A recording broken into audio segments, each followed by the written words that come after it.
Hi, everyone. I'm Ananda, the Galactic Mystic, and this is Navigational Astrology.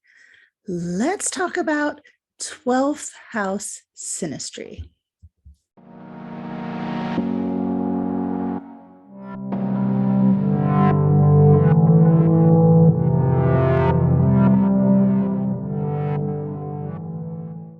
Great big hugs to my subscriber family. I love you so much. You have no idea. You guys are the best. You have no idea how much I appreciate this YouTube community. Out of all the places that I put content and create, this is my favorite. It's true though, you guys are the best. Anyway, if you are new, welcome to my channel. On this channel, I talk about astrology, mysticism, folk magic, living and working with the natural cycles of the earth, and navigating our own consciousness and conscious relationships. So with that in mind, 12th house synastry is a really good topic to talk about when we're talking about conscious relationships. A lot of times I work with people who have 12th house synastry and they have read some really scary things and feel this like dread, the dreaded 12th house in synastry. A lot of times people just fear this type of placement, whether it's, in the composite chart or, maybe you have a lot of your partner's planets falling in your own natal 12th house. So everything in astrology has a positive and a negative. Everything negative comes with a strategy that helps us navigate the situation. And we're going to talk about that.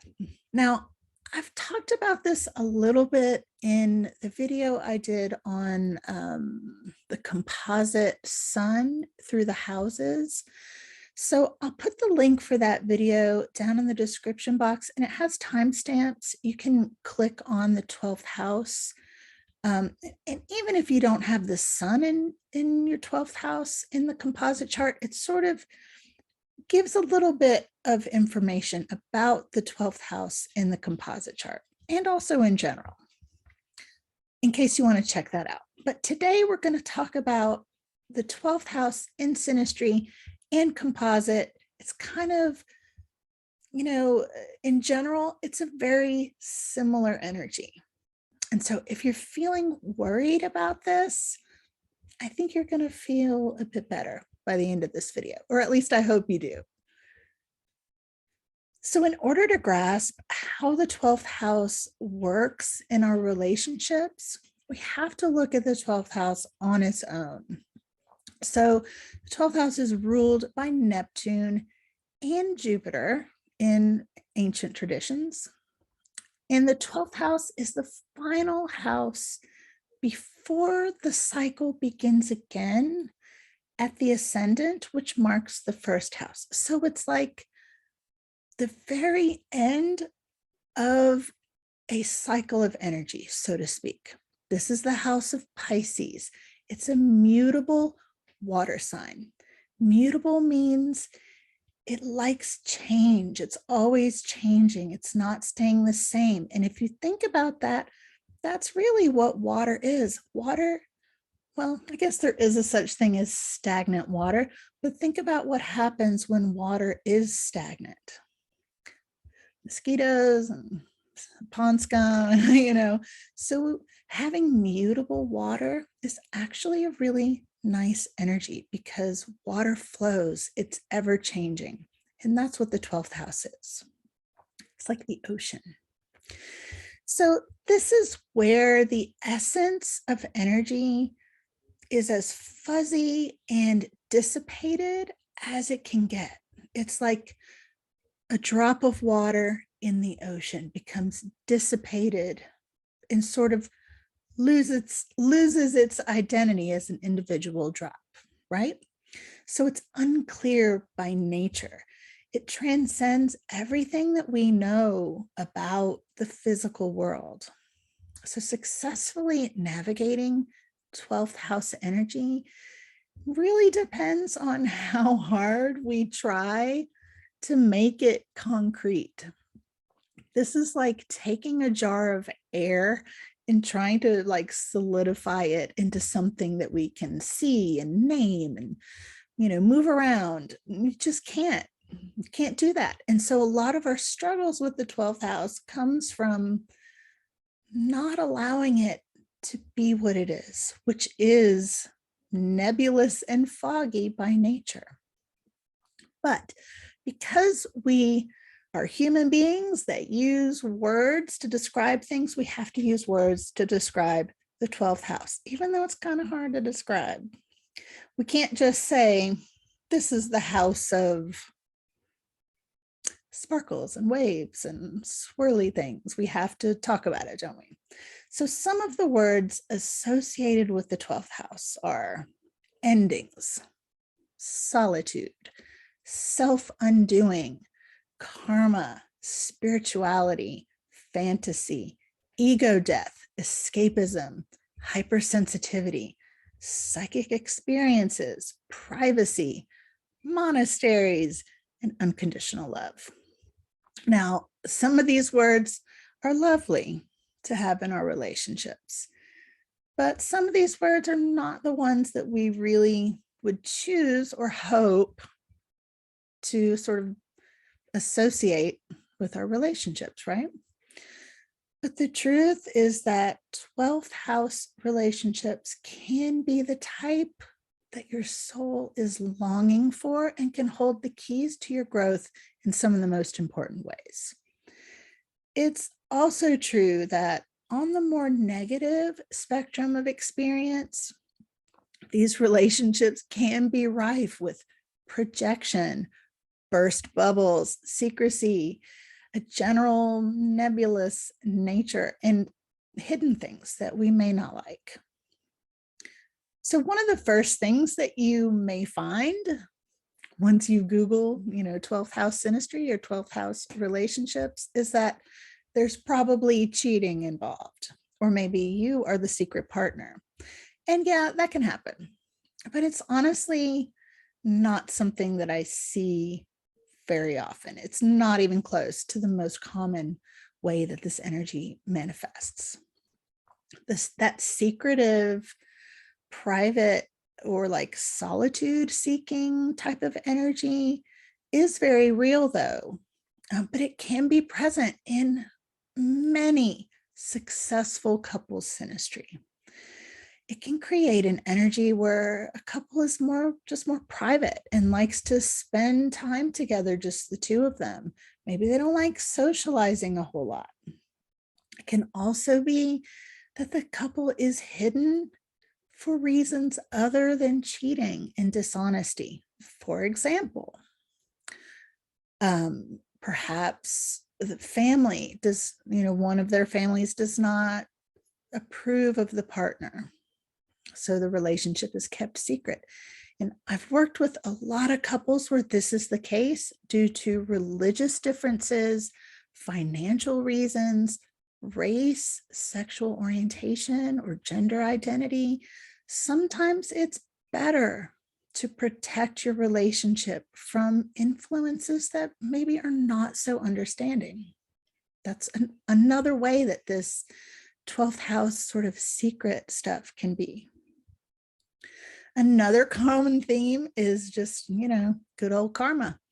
And karma is not a bad word, in my opinion. The way that karma can work in 12th house relationships can be due to the karma between the individuals from past life interactions with each other, or it can be a situation where there's a soul contract or agreement where there's a specific type of healing that they want to do together in this life.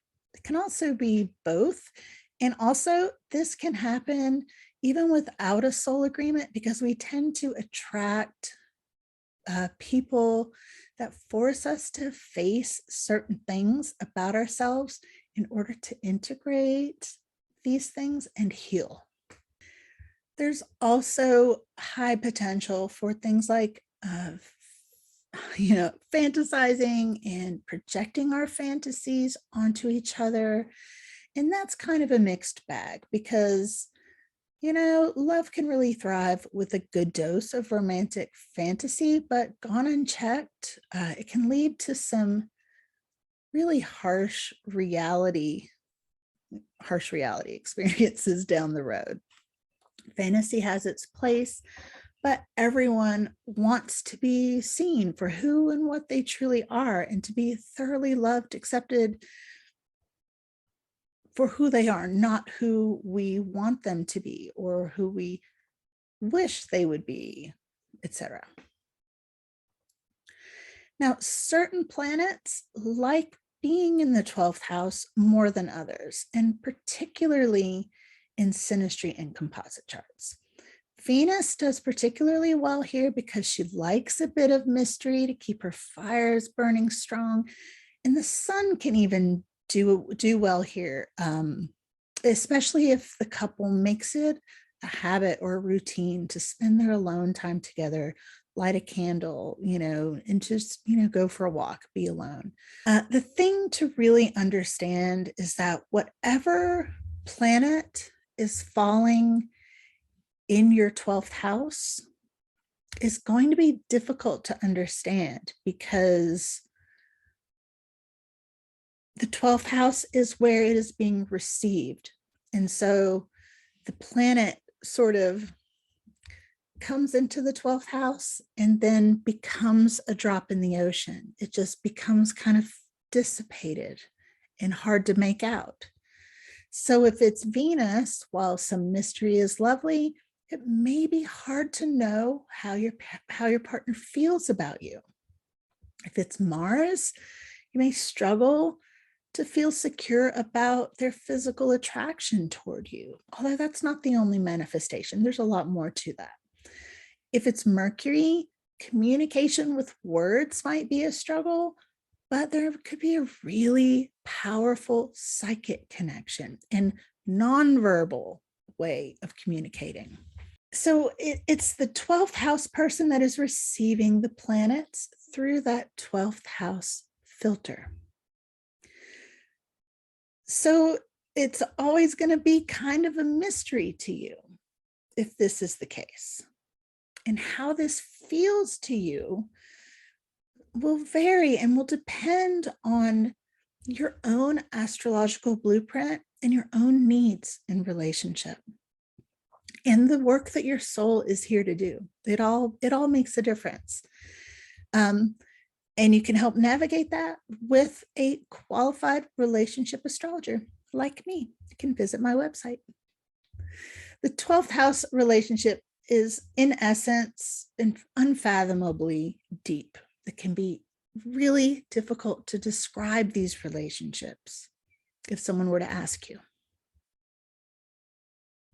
Positive manifestations of this connection can include the feeling that the bond is sacred. It is something to protect. That's nice to have in a relationship. It can feel like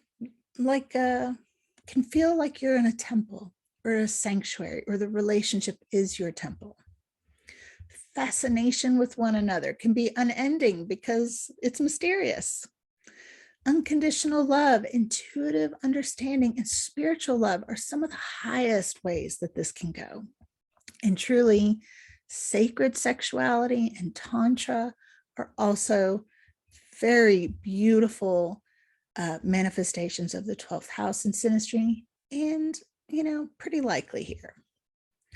Less positive manifestations can be putting each other on a pedestal, putting our projections on the other, refusing to see or accept the other's faults, slippery commitment, or the relationship just lives in, as a fantasy in your mind.